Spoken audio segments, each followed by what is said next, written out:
All right, there we are. And we are connected. Sweet. YouTubers get in trouble with the law, but I've never seen a case as corrupt as this. Now, this It's going to be a gaming stream, ladies and gentlemen. A gaming stream slash React Andy stream. See, let me tweet this out. Gaming slash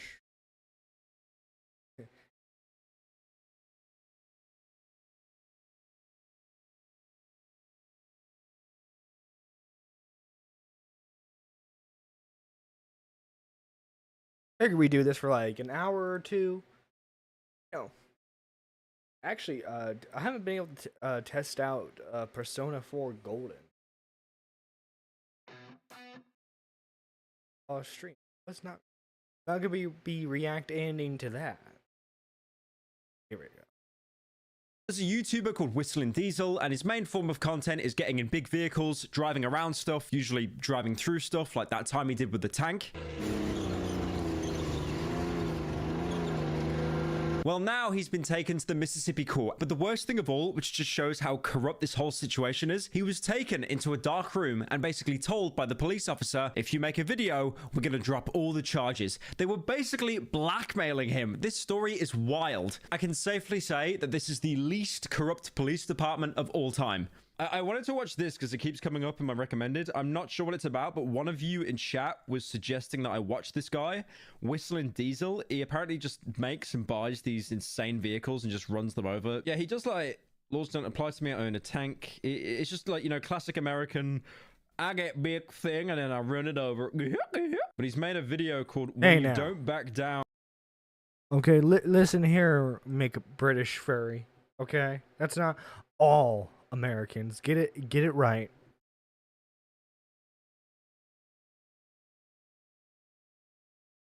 You know what? Let's play Hearts of Iron.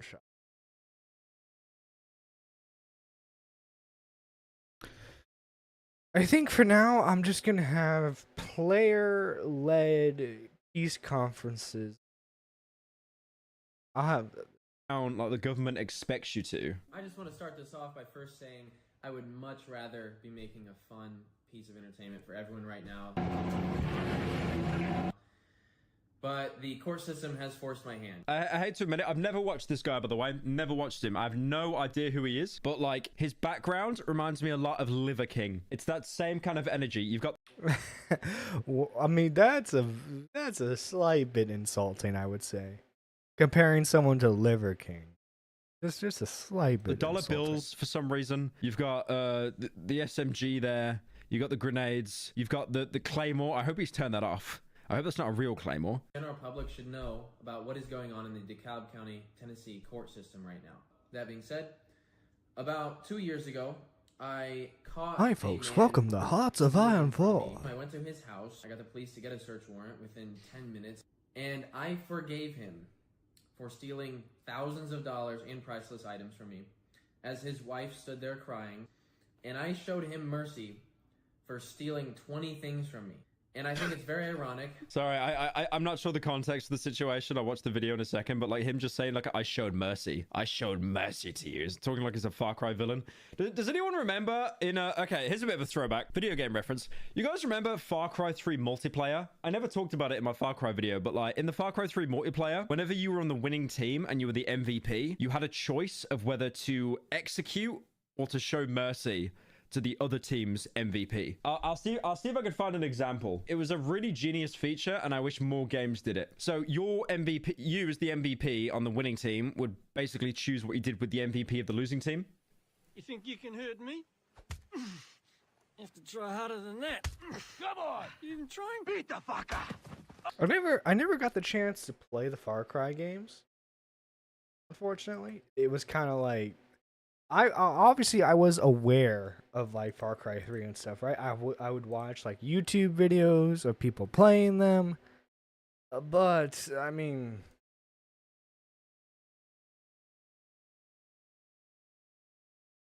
Free and DM got caught off guard. I just got sent a cease and desist letter by people.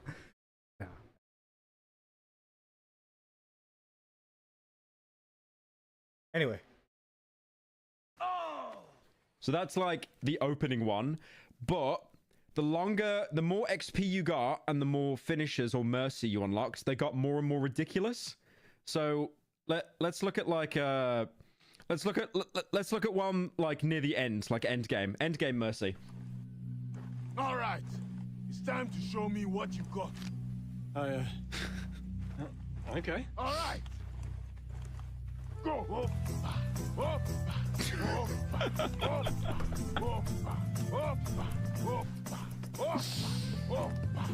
I like you've just got the disappointment of your teammates as well. It's time.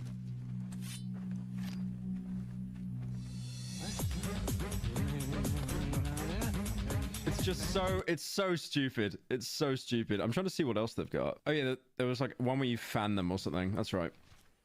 Like imagine, man. Imagine barely clutching and then doing like mercy as well. I'm trying to see what the worst one was. Oh, this might be. Is this it here? Yeah.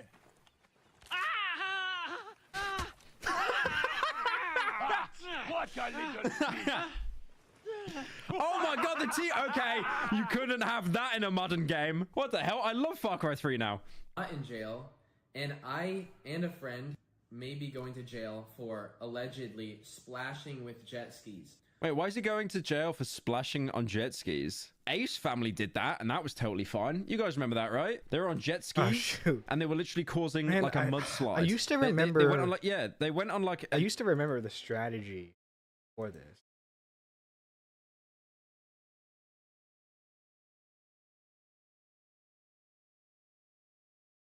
Shoot. Now okay.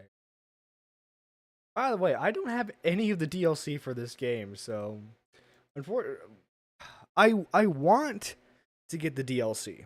I want to, but the DLC package is over $100, which, by the way, believe it or not, is the cheapest when it comes to Paradox games. Now, it's weird. I like that they update old games that they have. I do. I really like that. It helps keep content fresh, and like the updates that they do, like the DLCs that they do give, add an interesting layer of gameplay a majority of the time. But if you're just like if you have my problem where like Crusader Kings 2, love that game. I love that game to death. However, the DLC for that game is over $300. Even if it's on sale, I'm never going to be able to purchase that. Now, I know they have like a subscription system where like you pay like $5 a month to get access to the DLC. I don't know, I'd rather own the DLC outright, but that's just me.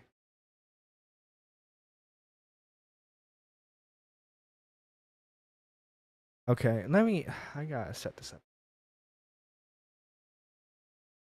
It's Alex the Rambler.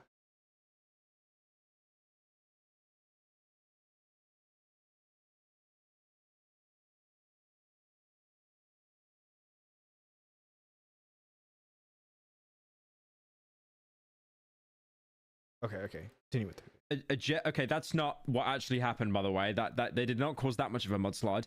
But the Ace family had a jet ski on their pool, and because it was so high up, they were causing all the water from their pool to like go down and like hit the other residents and cause like a small mudslide. Everything I say is factual. I have the paperwork right in front of me. So, on May 12th, 2022, I was on a lake filming a video with some friends, and after we were done filming that video, we went jet skiing. There was not a single other person on the lake. Me and my friend are just riding jet skis how jet skis are meant to be used. We're not getting in close proximity. We're not trying to hit each other. We're not doing anything dangerous. A boat of 4 TWRA officers, which is their version of the DNR, pulls up but then charges my friend and I for reckless operation. We're giving you a big break, okay? You are getting charged with reckless operation, and then... I like the meme images on the top right corner because I'm actually not sure how to feel. Thank you for putting Robert Downey Jr. Flabbergasted. You are getting charged with reckless operation, and then no butter extra. You gotta have butter extra. Which is a Class A misdemeanor in Tennessee. I got the same charge as a DUI. The max penalty. Wait, so what was the charge again? Reckless operation. Reckless operation. I feel like that's such a cope that could be applied to like anything. That's so up to the officer you're dealing with. If you're dealing with an officer that's like a complete bastard and he woke up in the cook chair this morning and his wife and the bull was already gone, like he's probably not in a good mood. But then if you deal with like a nicer officer, maybe he wouldn't really care that much. I don't know. I feel stuff like that is just like that was reckless. Why? You were swerving a lot. So stupid. Okay, let's go for this. We're probably gonna go the fascist route, so that way. Thing is, if there was like people in the background and stuff like kids on like a floaty or something, or like people with boats, like and it was pretty crowded, I would kind of understand that because you'd be like disrupting the peace a little bit. But again, it's like, look how barren this lake is. I'm sorry, you got it. I'm charging you with reckless operation. You're disturbing the fish. This is my first time on a Tennessee lake. This officer was 100%. Yeah, not looking good so far, but I assure you, we'll change that soon enough. This is going to be like a speeding ticket. I'm like, all right, we'll just get this taken care of. It's not that big of a deal.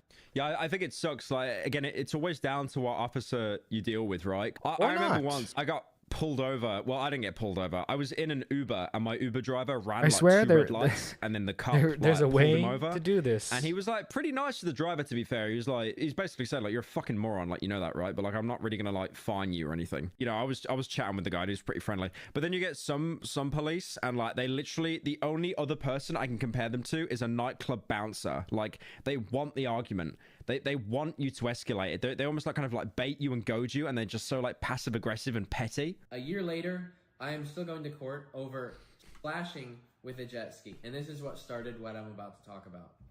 The DA, which is the district attorney in charge of prosecuting everyone for the county, he's the one that presses cases and decides which ones are worth their time and what's not. He takes me and my friend John into a dark room. The lights are off in this room with the two officers. He took him into the back rooms. No, not the back rooms. Down at the table across from us. And I remember this so vividly because I could not believe it when I was hearing it. He said, I don't do this often, but I'm going to offer you guys a deal. You have a lot of pull and following on the internet. I know that you could get a lot of people to go to our Voters Ed class. Make a video inviting people to our Voters Ed class. Oh my God. Now, that's blackmail. Well, okay, that's bribery at least. That's insane. Literally saying, make a video promoting us and it'll all go away. I mean, that is okay, that kind of is blackmail though, because it's like, if you don't do it, we're still going to press charges. Oh my God. What if I was someone else who didn't have that? Would they be offered that deal? Or are they just going to press the charges? All right, go to jail for a year. So they knew who I was because I'd made a video on what happened that day, and they thought that they could get a video out of me. I said, no, I have sponsors. I Ultimatum can't make a video on any random subject. This is my business. I say, no, this is unfair. The Italians have requested that we for place an entire state under their control. He's all offended. If they want our land, they will take it to by most force. Normal American police. I mean, we know that they accept bribes. Why do you think in like, video games you can literally bribe the police? I swear, like mafia games, you can bribe the police to look the other way. Table then or whatever. All right, this is like an episode of CSI now. We walk out of the dark room. John and I go to walk down the hallway to leave, and he says, "Oh, come back here. My son or the kid that works here, I forget, one of the two, wants a photo with you." I was nice and took a photo with his son. But why would a government employee, a DA, ever do that? How can you look at someone and tell them to take a photo with your son after you just tried charging them with a year in jail? That just started everyone off on the wrong foot. Yeah, that's just flexing. And it really just shows like where that DA's priorities are. That is madness. It's like, oh yeah, so I'm just gonna casually bribe you. I could lose my job for that, but yeah, if you guys can make a video, that'd be great. Also, get a picture with my kid over here. That'd be great. He's actually a big fan. I've actually got PewDiePie next. I'm gonna sue him, and my son also wanted a picture. So I'm in a video talking about it, and the DA saw this, and he has made it his absolute effort to try to push this through. One day we go into the court for the preliminary hearing. We're the only ones dressed up in suits because we haven't murdered anyone. Or dealt in meth. The judge is sitting up there and they cross-examine the officers that pulled us over that day. They say, were you wearing body cams? No, we weren't wearing body cams. My lawyer asks the officer that pulled us over, what did this scares me, man. This makes me think, like, if I ever went Look to at America that, and 3K did anything, dead. I feel like I'd need a body cam on. Cops can just lie. They can just flat out lie and like they'd believe the authority figure over you. No wonder that everyone in the world has a dash cam on their car. I feel like everyone's going to be having like body cams next. Again, I've said this numerous times. The UK is a shithole, but the one thing that we've got is we're not America. What did you witness them doing? He says, I witnessed them operating their jet skis within 30 yards of each other, which is 90 feet. Oh, so this He is then how asks, they do. what is the legal dock. operating distance of two watercraft between each other? He says 150 feet. The judge then corrects the TWA officer and says, no, it looks like it's actually 100 feet. So you're telling me that this officer could tell from half a mile away through binoculars that we were within 10 feet of getting a year in jail. Ever since that pretrial, I was waiting for the audio recording. I had my lawyer submit a request. A month goes by. I call, finally. I say, hey, where is our pretrial? I would really like this pretrial. Sorry, we can only give that to your lawyer. So I said, all right, well, he's going to come pick it up. What Whistling Diesel doesn't understand is the cop was eating his carrots. He actually had 20/20 vision, and he could actually see if there was a 10 feet gap half a mile away. You silly boy, Diesel. You should have just taken the offer in the dark room. In the dark room where they've got probably like night vision cameras and parabolic microphones. Sorry, we're having problems with our system. No, he's going to get it Monday. They're stalling as much as they can for us to not have this. My lawyer drives 2 hours to the courthouse Monday. You mean 10 donuts apart? Ah, that's, come on. The cop donut joke, come on. And he picks Okay, up this 9K week. dead, 6K Cobb from County us. prelim, State versus Detweiler. Keep in This is mind, gonna be like the CD in Breaking Bad for Not like even Walter 1,000 White's of us have died admitting yet. that all course, his now that crimes. Ethiopia's You know that collapsed, scene where he's like, my uh, name is Walter Hartwell White. I live 308 Negro Royal Lane, Albuquerque, New Mexico, 87104. I am making the we're holding. We're holding. That's for sure. Oh boy. Oh, hang on one sec. I gotta check to see. this as a confession. We get the Oh, CD, jeez. and we try it. What and is with my literally everything. connection?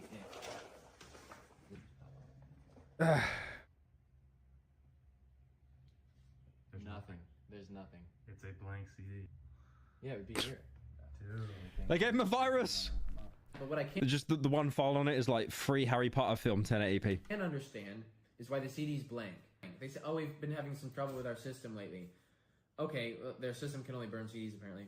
I want audio of this pretrial. This literally explains my innocence. My lawyer sends me this letter that he got from the judge. I'm sending you a copy of the audio recording from the preliminary hearing held on February 21st, 2023. This audio is released to you as counsel for the defendant to assist in the defense of the pending case. While I understand that you may need to play this audio recording for your client as part of your preparation, and you may need to share this You know with what? the co-defendant's counsel, you are not authorized to Screw it. decimate. We're gonna restart the game. This recording to any other person. And And this recording shall not be gonna published in add any cheats. form on 'Cause any why not? social media or any media platform. This applies to your client or anyone acting on behalf of or in concert with your client. Should you have any problems with my instructions, you're welcome to contact my office to discuss this with me directly. All right. You want to play that game? Is the district attorney Billy Mitchell? I don't even understand how you could be this corrupt. They don't want me to have anything to talk about on social media because they know that I'm making videos talking about what's going on in the court. I don't care if their equipment's not updated. Sure, it'd be fine if the CD actually had anything on it. But what's up with the games? Like, I don't get that. And they also send me the letter that says I can't have the pretrial when any other person in any other case would get the pretrial. Imagine losing out like on a pretrial as a YouTuber over like a 10-foot gap on a jet ski. And then you've got some guy like some meth head who's on like heroin and fentanyl. He just walks past you like, yeah, I'm just here for my pretrial, my pre-hearing. It's fine. Kid that's in on this with me oh, what? is kind of at my mercy Error. because they won't drop it Hey, for what else him. was So as long as activated? I don't back Nothing down, else should have been this other activated. kid faces the same charges as me. So any other person would not be able to afford the legal fees to take something this far, especially with a good lawyer. Let's just say I've hired someone to help take care of this because I would like to. Let's just say that all this could be resolved very quickly, I feel like. So I am now in. Honestly, what this guy should have done is, I know I shouldn't be cracking jokes at this. He should have got a sponsor on this video. Imagine he's got like 4 million views, which is really good. Like how much money is he going to get back off this video? Probably about like, let's say maybe 20K if he did like mid rolls every couple seconds, maybe. And then if he got like a sponsor for it, which he could probably get like 50K for because it's such a well done video, he could actually pay for his lawyer. He could pay for his lawyer entirely. I know that sounds really like insensitive. I'm just kind of seeing it from a financial. Just over 70. Yeah, sponsored by Ridge Wallet. Imagine he's just sponsored by Claymore. It's just like got the Claymore, the laser sets up. He paused to look at the view count, considering what Pyro's saying. Wait, what did he? Like. So I am now in. He's like, oh shit, 4 mil. Fuck, I could have got NordVPN on this. I could have got Raid Shadow Legends. He's like, 4 mil. Hang on a minute. 4 mil? 4 fucking mil? Why not sponsor this? Just over $75,000 in legal fees for this. I'm paying for myself and this other kid to help defend him because he literally operates a cattle farming business. Like really, you picked the absolute worst possible person to fuck with because I don't put up with this and I see it happen all the time. I'm happy you censored the word fuck there. That's really good because there is too much profanity on YouTube, and he also still has the alcohol, the gun, the grenades, the claymore, the shell cartridges. Doesn't make any sense. You know the worst thing is as well, that anecdote he was talking about being taken into like a dark room and being interrogated like it was Sam Fisher from Splinter Cell. I don't think he's even going to be able to use that in court because there's no proof of it. There's no proof of that even happening whatsoever. So you can say that on a YouTube video, but that's just not that's not going to weigh in court at all. That's just going to turn into like he said, she said. Protest against courts seeing civilians as vulnerable and weak people that they can take advantage of, and to help pay for $75,000 in legal fees. I have made the jet ski. Oh no, he got on it. He didn't do an ad read. He did merch. Now I hand drew this. I literally whipped it up in 30 seconds on Photoshop. Hey, now let me open up the console. Why does that go kind of hard though? That actually goes kind of hard though. So it says, I like that. Eliminate him. Eliminate him. Bad, ban water. Instant research. There we go. Okay, this guy's got an art degree. I'm gonna screenshot that. All right, nice. Oh, H2O. If I could just get 5,000 people to buy this shirt, that's enough to take this to the Supreme Court so that everyone can afford this shirt. I made it cheaper than all the others, and it's now on monstermax.com. This is not real money in case people think I'm just... There was furry inflation in the recent screenshots. No, there wasn't. Oh, fuck. Okay. Because I think that'd be really entertaining since they tried hiding the prelim trial from everyone. I think it'd be really entertaining if everyone got to see it happen in real time. That's insane, though. He's going to sell out of that as well. All funds will go to legal fees. That's genius. I really like that. Iconic hoodie. Drop bombs tee. Okay, this is kind of cool merch, actually. There it is, the jet ski. Yeah, that actually goes kind of hard. I like that. Anyway. All right, that video is done. What else do I want to watch? Oh, I saw this Right Opinion video. I haven't been able to watch it yet. There we go. Hello ladies and gentlemen, and welcome to Right Opinion, the home of a twat with too much free time. And businesses on YouTube. Whether we like it or not, they're here to stay. And in many cases, I try not to view their presence as a wholly negative one. It's important to remember that one of our primary purposes as creators is to bring entertainment to those who use the platform. And if a channel can do that, whoever it's run by, then we can broadly agree that it's a net positive for audiences. Businesses will always occupy a realm of YouTube, and I do believe there can be a peaceful coexistence. At the same time, there will always be tension. To be honest, it's understandable why more grassroots creators feel unnerved by their presence. Businesses have so much more power and resources at their fingertips to outflank independent YouTubers in many aspects of quality control. They can create high production pieces in a few days that would take an individual upwards of a month, bombing the algorithm with a myriad of content that often gives what many would perceive an unfair advantage to them against the humble creator. When market domination comes from a few large corporations, the outcome for the consumer is generally not particularly positive. It leads to less diversity in general and more control of narratives by a select few people. And in industries that are already prone enough to corruption, it's anything but healthy. YouTube was built on the notion of allowing a person to broadcast themselves without the necessary investment of a larger business, so they didn't have to dance to anyone's tunes, and many people would like to keep it that way. Fortunately, there will always be people who will occupy these spaces regardless of their market success. But at the same time, it's still good to have individual figures in influential positions who can represent a human aspect to content creation. And although businesses have certainly made more inroads on the platform than they used to, there will always be that window of authenticity that seems to separate many of them from the personally driven passion projects. The truth is, one thing that is hard to fabricate is that individual enthusiasm one has for a subject they cover. And although not impossible, many large businesses simply don't see it as a required component for success. And as channels like Looper, Minute Crafts, whatever they're called, and the rest have shown, you really don't need that much framework on personality to succeed. In fact, avoiding building any personal image ensures that they keep any components that may change disposable, and that ultimately control of the content is still centralized on the people who run the channel, and not those they may outsource a variety of the work to. This formula means that there is a boundary before more independent content and more detached corporate presentations. However, just because there's a rule doesn't mean that there aren't exceptions, particularly in the community that we're focusing on today. Commentary is a genre that large corporations tend to avoid infiltrating, particularly given the aforementioned paragraph. Having a personality is almost essential to the content you're producing. Even if you're merely presenting information, viewers expect at least a little pizzazz. Audience members want to build a relationship based on trust with the person they're listening to. How can you do that when you don't even know if there's a real person behind the channel? However, this doesn't mean that there aren't some willing to take the risk, and one subgenre of commentary knows this all too well, that being the tea community. A popular YouTube channel is about to hit 1 million subscribers. They showed up out of nowhere almost a year ago, and the people want to know, who is Spill?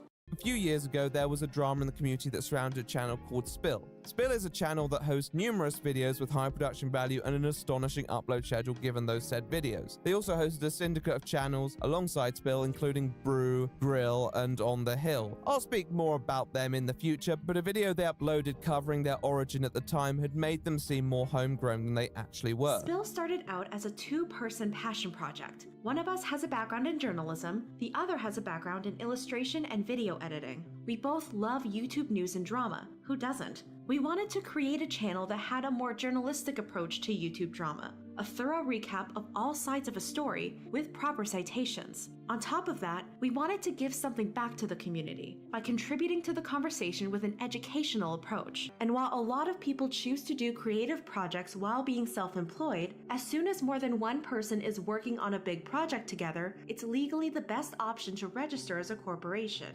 The reality was that Spill and their accompanying channels were part of a larger company that had branched out into the tea community, and although people involved with the channel were actually quite interested in the stories that they covered, they weren't exactly how they portrayed themselves, and that gave some in the community reason for pause. Now, I looked online and found out that AWED Corp became incorporated in 2013. I even paid the Canadian government to get AWED Corp's certificate of incorporation. So my question to you is pretty simple. Who are you going to believe? Spill saying that the corporation was a reaction to their 2018 YouTube channel growing, or the Canadian government saying that this corporation has been around since 2013? The tea community appeared to be a target for companies and content farms who had been looking for a way to capitalize on the evident draw of commentary channels. What makes Tea Chow so attractive to businesses though? Well, I think it's because they often integrate reporting of factual or speculative information in a rather straightforward manner. It's not difficult to grasp, but in cases like Spill, all they had to do was attempt to cut out bias from the reporters themselves. So although the channel felt like a tea channel, it was moreover a news channel covering tea topics with a nice presentation. And any attempts to add personality, such as their grill channel, have not attracted that much attention because of it. With that in mind, the Spill family hasn't taken up too much space despite their impressive collective size, and other up-and-coming creators have still been able to carve out a niche for themselves, one of those being the subject of today, a channel by the name of Anna Oop. Hey loves, your girl is back with some extra hot tea this time. Y'all are not gonna believe the drama that went down this week. Anna Oop is a tea channel who has grown to be one of the most influential creators in her sphere, with over 2 million subscribers on her main channel and nearly 4 million subscribers when counting her other channels, focusing more on true crime. Did you guys ever see any of the TikTok videos about Isabella? What did you think when you saw them? I can't wait to read your thoughts and discussions down in the comments below. Her all-American girl charm and sassy nature is well complemented by editing with real personality behind it, resulting in content that appears to have captured the hearts of many viewers, with her true crime content garnering popularity for being a bite-sized accessible breakdown of often very complex cases. All in all, she seems to be the prime example of individual success in the face of a climate that is becoming more and more demanding of creators, with thousands tuning into her channels every day to hear that voice and the person behind it. But was there more to this humble 21-year-old than meets the eye? Well, today we're going to be doing some investigating of our own, following Anna Oop's timeline and seeing whether this success story was really as organic as it seemed. Ladies, gentlemen, and all other colors on the light spectrum, let's look into the mystery of inventing Anna Oop.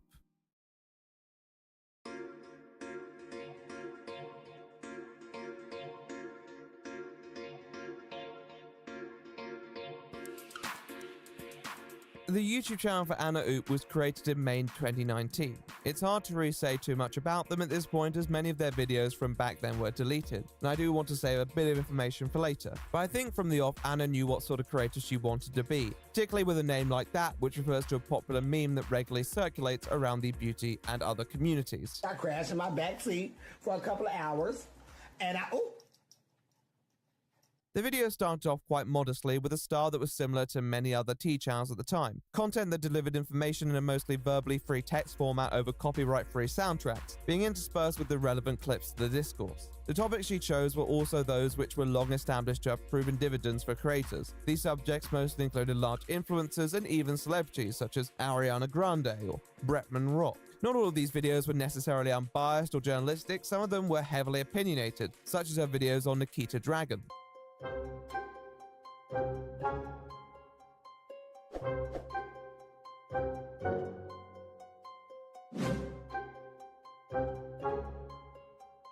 These are all important aspects to building an individual's relationship with an audience, whether it be positive or negative. There are people who like Nikita Dragun, there are people who do not like Nikita Dragun. But having people who care is already half the battle to engage them with your videos. Such content drives up engagement and encourages people to like, dislike, and leave their comments. However, if you're only known to be a dedicated hater, then you're not really going to build much potential with your viewers. Your takes still need to be somewhat reasonable and elaborated from their point of view, and Anna Oop did that for many people. Her strong skills in production conveying digestible, if lightweight information garnered her an audience very quickly. And when I say very quickly, I mean nearly immediately. By the time December 2019 came around, Anna was already approaching 50,000 subscribers, something that few creators could merely dream of in the first 8 months of their content creation. But subscribers weren't the only thing she was building. Most importantly, she was building a rapport with those who viewed her, and she knew the importance of this. She'd regularly advertise her Twitter and Instagram so she could promote fan art of herself, and was seemingly an active member of the community at this time, talking with audience members and fellow creators. She had a few gimmicks as well. The most interesting one was calling her viewers and people she interacted with love, an intentional misspelling of a word that can mean a term of endearment in certain places. They were building a persona with identifiable yet unique characteristics, and people were tuning in for them, yet there was more work to be done.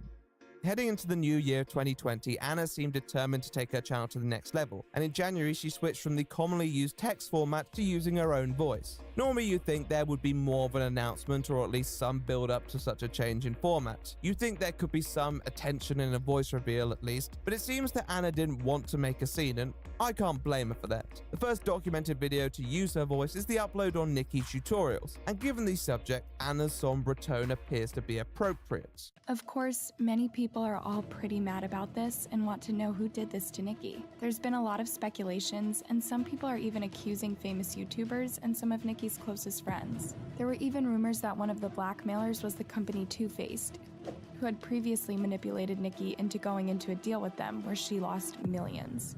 Although at first Anna Oop's delivery on subjects appears quite subdued, with each passing month she seemed to find more and more zest when covering these topics, gradually transforming into the more bold and brash character people are familiar with today. However, it wasn't just what was being said on YouTube that was important to Anna, and throughout the year she set about many ways that would familiarize the viewers with her as a person. Hi loves, your girl is back again. So today we're going to talk about Tana Mongeau's infamous reality TV show on MTV. And y'all, this show really ain't it. In spring 2020, Anna's existing Twitter account was deleted, seemingly suspended, and a number of videos were purged from her channel. The reason being somewhat unknown, as many of these videos weren't exactly poorly performing, but it seemed to work, as the summer of 2020 found Anna increasing her view and subscriber count at breakneck pace. However, she wasn't without her challenges. In May 2020, Anna's channel was demonetized by YouTube, who cited unoriginal content being the reason. Anna took to Twitter to dispute this, highlighting the amount of work that she puts into her channel. Given the amount of secondhand material used by tea channels, this isn't a rare occurrence, as YouTube often struggles to distinguish the two. Anna also used her platform to stick up for another creator who found themselves in a similar situation. She also found the time to be outspoken in support for social causes such as BLM, the Lebanon crisis, and LGBT rights, characterizing them as causes that meant a lot to her. She'd post memes, provide opinions, celebrate her birthday, which was on the 12th of July, and even hosted a Twitter Q&A, all of which enabled her to build a closer relationship with her viewers. Some of her answers were a little nondescript, but you can't expect a creator to be comfortable with giving all their personal details out to the public. With that said, her favorite film series is The Hunger Games, her favorite animal is a koala bear, and her favorite game is Roblox. They weren't surprising details, but they were meaningful to those who supported her, and her personality only became more iconic. Ugh, we love an unbothered queen. In the space of barely a year and a half, Anna Oop had transformed the landscape of the tea community into one suitable for her. Her strong production value and excellent upload schedule paired with an identifiable character made her a force to be reckoned with, and Anna knew the importance of retaining people who cared about her. She wanted people to get to know her for who she was, and she wanted people to know her appreciation for them, even occasionally tweeting out love and gratitude to those who helped her find success in an often challenging industry. However, Anna was never one to rest on her laurels. In fact, her success had only made her more ambitious, and on the 3rd of December, she tweeted out that she was working on a new channel that she thought her viewers were going to love. What was Anna Oop cooking? Well, we were about to find out. Not every case is the same, and plenty of unsolved cases still desperately need to be solved.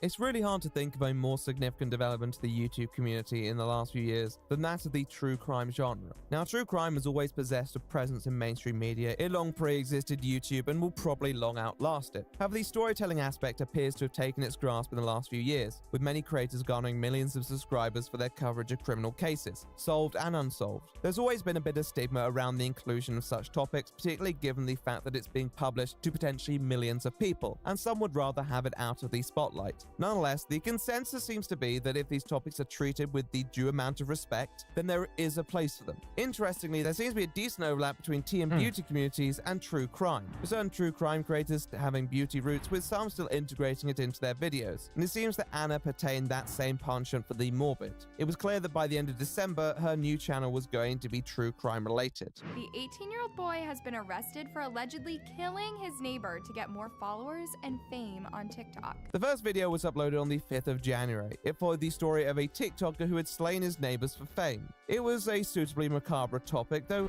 Anna's voice does take a bit of getting used to in this context. Honestly, she sounded more down when she was talking about Nicki tutorials. According to Zach's public defense lawyers, the video shows her telling the neighbors to get off their property. She told them that they better back up because they were not going to like what's coming out of the house. Sounds like a threat, right? Nonetheless, the video was well received and accumulated a strong view count, with the channel approaching 100,000 subscribers in the space of a few days, a surprising statistic all things considered, but it must have reflected the strong cult of personality that someone like Anna Oop had built, and in the next month she continued to upload consistently on the Anna Solves channel. Pretty impressive considering that she still had a main channel to run as well, and in spite of what may have appeared as time constraints, she also managed to maintain an upload schedule on there as well. Fortunately, most of these videos were limited to approximately 10 minutes at most, which likely allowed her to divide her time fairly evenly between the two projects. However, although she was still experiencing growth on her main channel, the true crime one appeared to be experiencing the greatest proportional success, accruing over 300,000 subscribers by the time April came around. Now, such impressive statistic, you might expect one to consolidate their achievements and focus on how to make sure that such levels of commitment can be preserved. But Anna had different ideas, and on June of the same year, launched another channel, this one called Anna Horror Stories, which, as the name implies, comprises of Anna recounting the rather unnerving tales of others, though recently has pivoted towards more list-style content. Nonetheless, another channel? I mean, I respect the commitment to the grind, but it seems like a lot to keep at, though.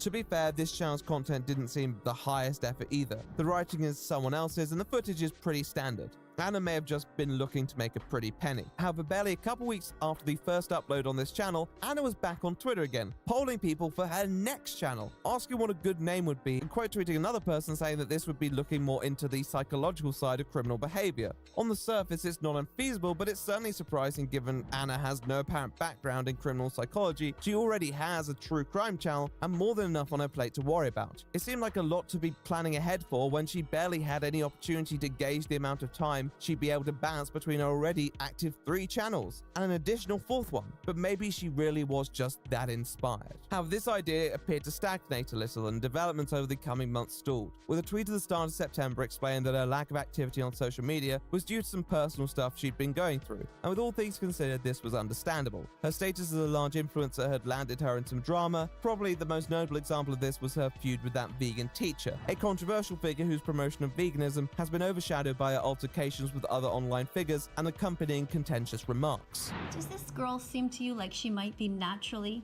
intelligent, gorgeous, generous? Anna's responses weren't the most intellectual, sometimes merely consisting to the genius content of eating a burger, but that vegan teacher was an easy target, and it allowed Anna to repeatedly dunk on a person who'd already been widely lampooned by the internet.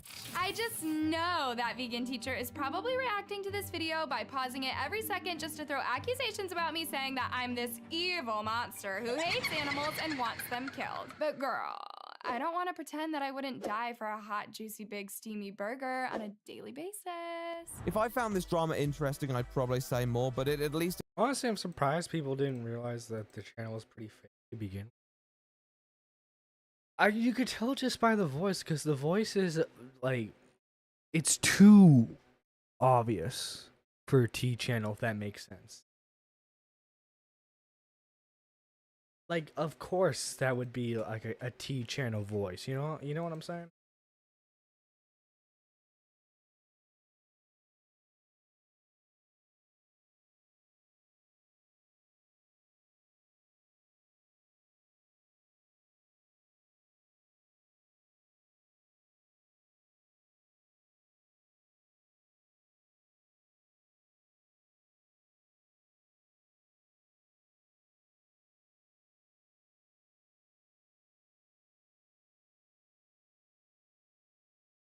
established a more queen side to Anna Oop and persisted for the rest of the year. Although drama isn't known to be the most fun to be involved in, Anna seemed to capitalize on the opportunity to make sassy comments about all those who were hating on her, all while continuing to upload consistently on her channels and initiating work on other projects, including launching a Roblox channel which would allow audiences to game with her. Additionally, she finally launched the Anna Uncovered channel, the first video being uploaded at the end of November with a runtime of 18 minutes. While being interviewed by the authorities, police gradually became suspicious of Jennifer because the burglary seemed out of the ordinary. Why would the burglars take out 2 witnesses but decide to spare one who had clearly seen what they'd done? It made no sense whatsoever. However, the zenith of her online career appeared to be approaching in December of 2021. The power of cheats, There had long been everyone. The questions power about the of person cheats. behind It Anna keeps Oop's channel, going. and a face reveal had long been sought after by the most dedicated viewers of her channel. Anna had teased this before, but with her hitting 2 million subscribers, it felt like a celebration was in order.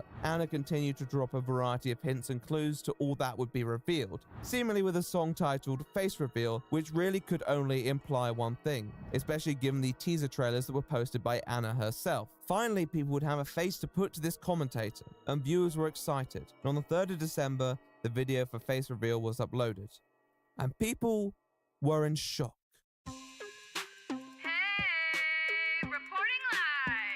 Oh my god, this song when it came out, it was so disgusting.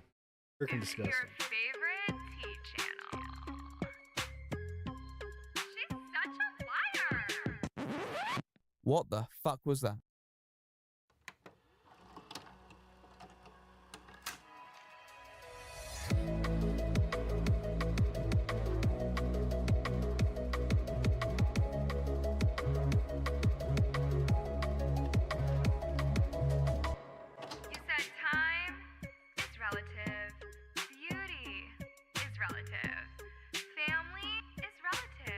Let's be real. Bitch, you're just irrelevant.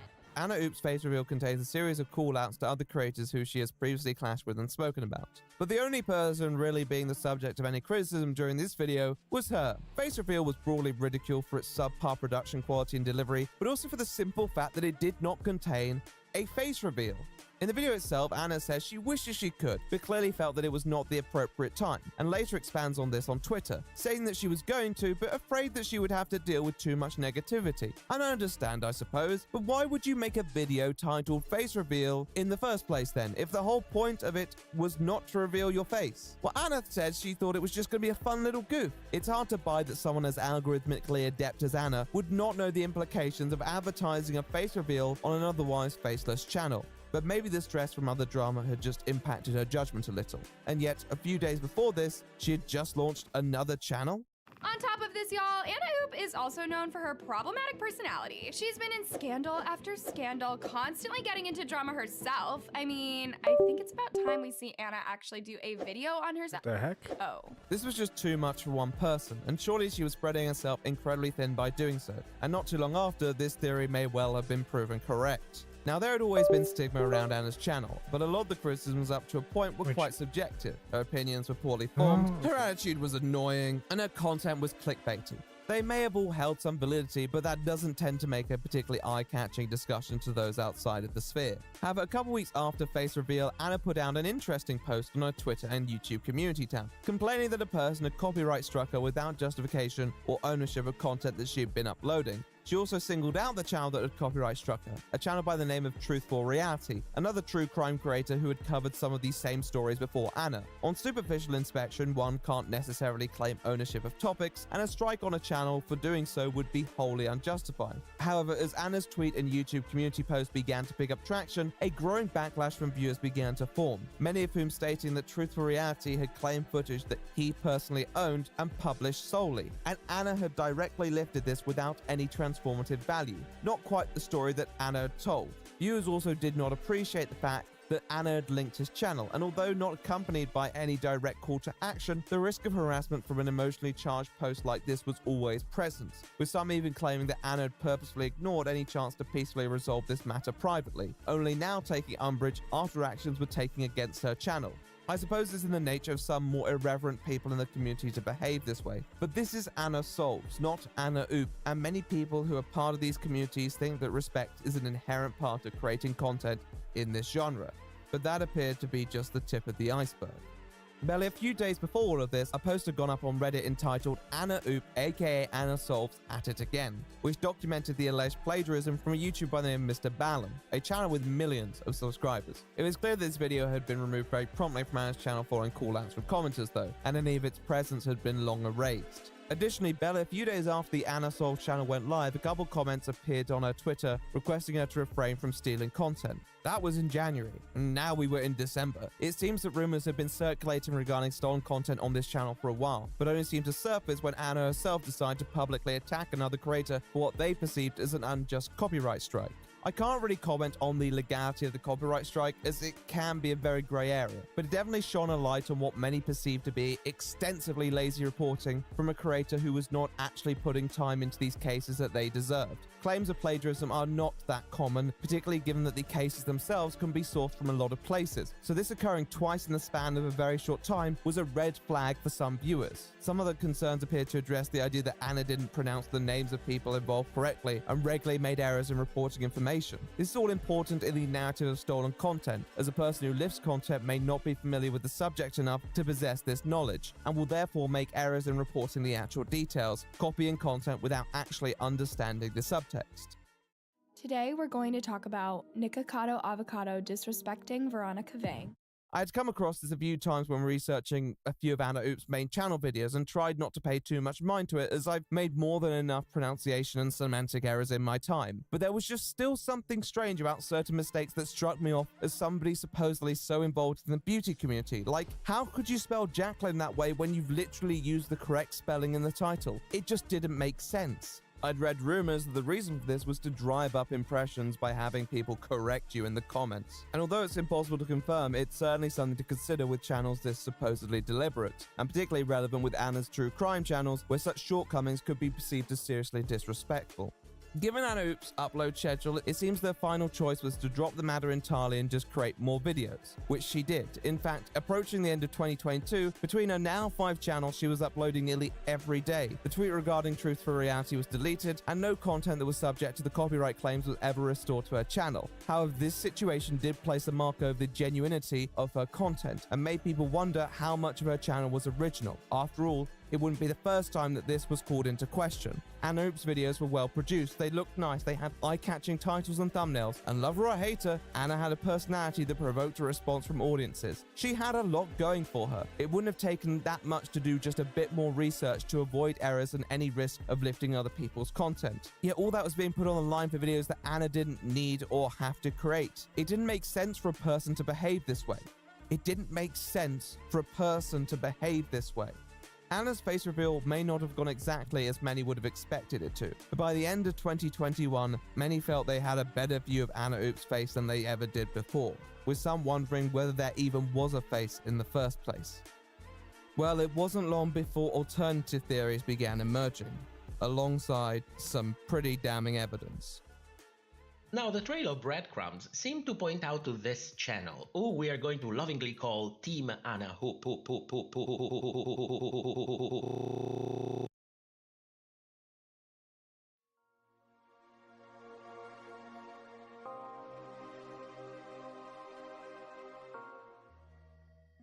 Now, there are always theories floating around surrounding the identity of Anna Oop. Not necessarily people wishing to have all her personal details, but people asking the question whether she really was a legitimate individual content creator. However, without real evidence proving one way or the other, all you could do was speculate. There are plenty of alternative explanations. Perhaps Anna just outsources a large amount of her work and enjoys a feeling of being super productive. It's not impossible. Outsourcing doesn't necessarily undermine the individuality of a channel as long as they still have a personal connection to what they do.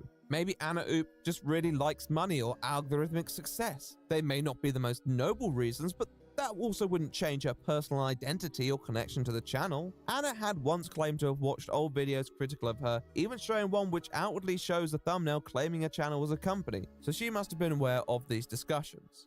Don't ask. I've already seen all the hate videos about me on YouTube, but let me remind you that my only job here is to entertain y'all, and that's why your girl decided to launch my new channel, Anna Plays. However, the drama surrounding the copyright strike did ring a few alarm bells. A large majority of creators still want to be proud of the work they attach their brand name to, even if there are significant contributions from other parties. But Anna's posts seem to convey a lack of understanding of how this copyright strike even came about. They say it was for no reason at all. Even if you didn't edit the content yourself, the first thing you do is try and establish exactly why this happened. Anna is obviously aware this isn't just some random bloke or corporation trying to cash in on her content because she links his channel. This is another true crime YouTuber who probably cares about his reputation as well. So there was clearly some motive behind the strike, whether you think that was justified or not. But Anna couldn't put two and two together, which is very strange indeed. There have been murmuring since then that there was more to this story, including an earlier comment that alleged that Anna had ignored attempts to reconcile the matter in private, but ultimately the story appeared to fizzle out. However, there were other developments that were going on in the nearby drag race community that would throw the case wide open. So let's go there now briefly. Hey Queens! Some people found this dig from Carmen to be a little out of line because Gottmik's appearance on the show was a big deal. Regardless of the fact that Mick identifies as male, having a trans queen on the season was huge. This is Butterface. They're a channel that operates in the drag race community that follows the famous RuPaul show of the same name. On the 1st of January 2022, another channel by the name of Top RPDR Videos uploaded a video accusing Butterface of ripping their content without providing any credit, subsequently profiting off the success of this content. In our case, this channel went as far as using parts of our videos instead of hunting down the original material itself. Like it happened with this channel not so long ago, which is not only immoral, it's also very much illegal. Butterface then put out a response to this video, and although apologizing for any use of the original creators' material, denied that they were a content farm of any sort, with a fully documented backstory and a variety of inspirations for their channel. However, this was further taken apart by Top RPDR Videos and the community as a whole, ripping into the inconsistencies and insincerity of such a post, with further evidence that the channel was merely a content farm. Meanwhile, a channel called Green Gay popped up in my comment section. He took a break from YouTube. He says his videos were stolen as well. And if I was sad before, now I'm starting to get a little bit upset. Oh, wait a moment, what the hell is this? I'm lucky WoW hasn't noticed. No legal team, they don't mind me. They don't mind you? Didn't you just say, oh, no. Sorry. That was part of the introductory spin on the narrative, designed to gain more sympathy before trying to perform some good old character assassination. Emotions over facts, people. Emotions over facts. However, there was one key detail amongst this all that piqued the interest of onlookers from T channels, and that was the accusation of the involvement of Anna Oop. It seems like Team Anna Oop, being a famous YouTuber with millions of subscribers, thought it would be nice to help her friend Team Butterface with her own channel. Not by, inviting her on her channel, do collaboration, helping her develop her reputation and the connection with her viewership, like we've basically seen happening everywhere else on YouTube since its inception. No. She helps by designing her thumbnail. Yes, in Butterface post, they credit a close friend for helping them get their channel off the ground. They don't say who, but Top RPDR Video seems pretty certain that this special someone is Anna Oop, although there is no solidified evidence to. Alright. Looks like my dogs are a bit antsy. They want to go outside. So I shall